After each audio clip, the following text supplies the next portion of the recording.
आप देख रहे हैं अनहोनी। तो चलिए बढ़ते हैं आज की इस कहानी की ओर। दोस्तों, ये घटना मेरे दादाजी के साथ तब पेश आई थी जब उनकी उम्र महज 21 साल थी। उन दिनों दादाजी अपने परिवार के साथ गांव में रहा करते थे। दादाजी जिस घर में रहते थे वो घर मिट्टी का था। वही नहीं बल्कि उस जमाने के सभी घर मिट्टी के हुआ करते थे। मिट्टी के घरों में रहना कोई आसान काम नहीं है। खासकर ज्यादा तकलीफ होती है बरसात के मौसम में। बारिश के पानी से फूलकर कौन सा दीवार कब गिर जाए कोई भरोसा नहीं होता। इन्हीं सारी चीजों से परेशान होकर दादाजी के पापा यानी परदादा जी ने एक पक्के का मकान बनवाया। जिस जगह पर मकान बन रहा था वहां आसपास दूसरा कोई घर नहीं था। मतलब ये कि वो घर आबादी से बहुत दूर था, क्योंकि मेरे परदादा जी को ऐसी शांत जगहें बहुत पसंद थीं। हालांकि वो घर लगभग बनकर तैयार हो चुका था, मगर अभी दादाजी ने उस घर में रहना शुरू नहीं किया था। बरसात का मौसम था, चारों तरफ बस पानी ही पानी था। एक बार दादाजी अपने बाकी दो दोस्तों के साथ गांव के चौपाल पर बैठकर बातें कर रहे थे।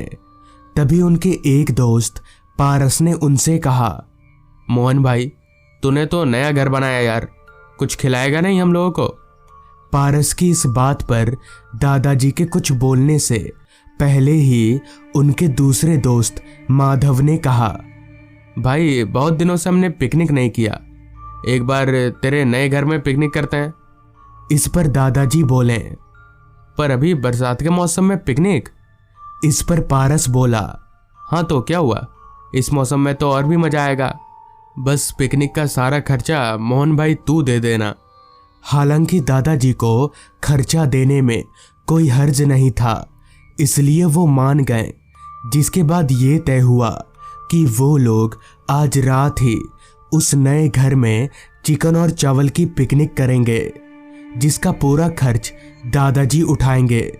सारा कुछ तय हो जाने के बाद वो तीनों अपने अपने घर आ गए और पिकनिक की तैयारी करने लगे। शाम के 7 बजे तीनों एकाएक नए घर में पहुंच गए और चूल्हा जलाकर खाना पकाने की तैयारी करने लगे। चूंकि उन तीनों में से सिर्फ पारस को ही खाना बनाना आता था, इसलिए वही खाना बना रहा था। बाकी बचे दादाजी और माधव आपस में बातें कर रहे थे। चूंकि उस समय गांव देहातों में बिजली की सुविधा नहीं थी, इसलिए उन लोगों ने रोशनी के लिए घर में लालटेन जलाया था। तीनों मजे से आपस में गप्पे लड़ा रहे थे। इतने में ही दादाजी ने पारस से कहा, पारस भाई, कोई भूत की अच्छी सी कहानी सुना तो। इस पर माधव बोला, भाई बिना भूत की कहानी सुने भी तो पिकनिक हो सकती है ना? इस पर दादाजी माधव से बोले, क्यों, तुझे डर लग रहा है क्या? इससे पहले कि माधव इस बात पर कोई जवाब दे पाता, पारस बोल पड़ा, सुना है इस घर के सामने जो रास्ता जाता है वो भूतिया है। मतलब बहुत लोगों का कहना है कि बरसात के मौसम में उन्होंने इस रास्ते पर किसी चुड़ैल को देखा है। कहते हैं कि वो चुड़ैल इसी रास्ते पर रोते हुए भटकती रहती है। सारी बात सुनकर दादाजी ने माधव की तरफ देखा तो माधव डरी हुई निगाहों से कमरे की खिड़की से उसी रास्ते की तरफ देख रहा था। फिर दादाजी ने कहा, नहीं, ये सब फालतू बात है, भूत चुड़ैल ये सब कुछ नहीं होता, मैं नहीं मानता। इस पर पारस बोला, मानता तो मैं भी नहीं हूं, पर बहुत से लोग बोलते हैं कि उन्होंने देखा है इस रास्ते पर। खैर, तब तक खाना बनकर तैयार हो चुका था। कहानी का माहौल ठीक से जमा नहीं, इसलिए तीनों खाना खाने बैठ गए। अभी वो तीनों खाना खा ही रहे थे कि तभी बाहर बहुत तेज बारिश आ गई, वो भी तेज तूफान के साथ। हवाओं की रफ्तार इतनी तेज थी जैसे सब कुछ तबाह कर देंगी। तब तक रात भी काफी हो चुकी थी। खैर उन तीनों ने जमकर खाना खाया और खाना पीना हो जाने के बाद जहां पारस और दादाजी उसी घर में सोने की तैयारी कर रहे थे, वही माधव अपना छाता लेकर पता नहीं दरवाजे से बाहर क्या देख रहा था। तभी जब दादाजी की नजर माधव पर गई तो उन्होंने पूछा, क्या हुआ, बाहर क्या देख रहा है? तो इस पर माधव बोला, अरे यार मुझे घर जाना था, पर बारिश इतनी तेज है, कैसे जाऊं? इस पर दादाजी बोले, जा चला जा, छाता तो है तेरे पास। अगर रास्ते में वो चुड़ैल मिले तो उसे भी घर लेते जाना। दादाजी की बात सुनकर माधव ने कहा, नहीं मतलब उतना भी जरूरी नहीं है घर जाना, मैं कल सुबह आराम से चला जाऊंगा। इतना बोलकर माधव ने घर का दरवाजा बंद किया और छाता फेंक कर दादाजी और पारस के पास आ गया। उन तीनों ने फर्श पर बिस्तर लगाया और वहीं लेट गए। बारिश अभी भी हो ही रही थी। अगर ऐसे ही लगातार बारिश होती रही तो कल सुबह तक पुलिया का पानी सबके खेतों तक पहुंच जाएगा। अभी दादाजी ये सोच ही रहे थे कि तभी पारस ने कहा, देखो अगर तुम लोगों को किसी के रोने की आवाज आए तो अकेले बाहर मत निकल जाना, सबको उठाना। कुछ देर तक तो वो तीनों आपस में बातें करते रहे, मगर फिर कब किसकी आंख लग गई किसी को कुछ याद नहीं।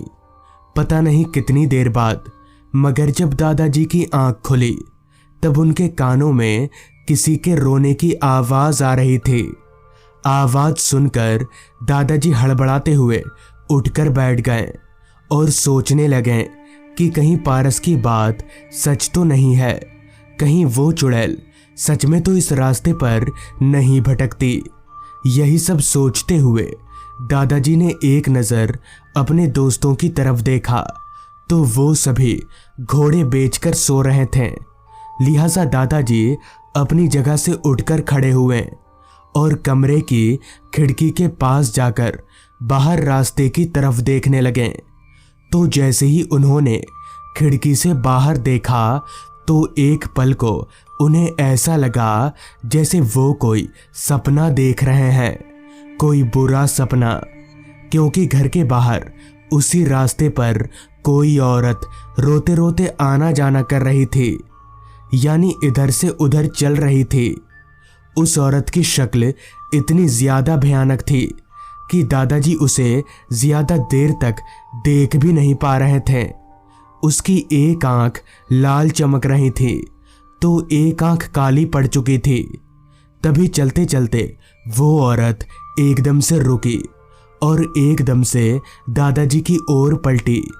दादाजी ये नज़ारा बर्दाश्त नहीं कर पाए और उनके मुंह से चीख निकल गई।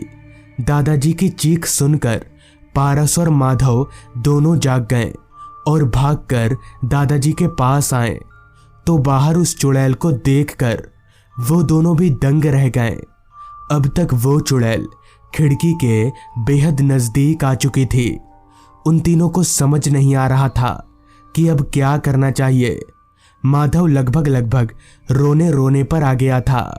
तभी अचानक वो चुड़ैल अपना हाथ खिड़की के अंदर घुसाने लगी।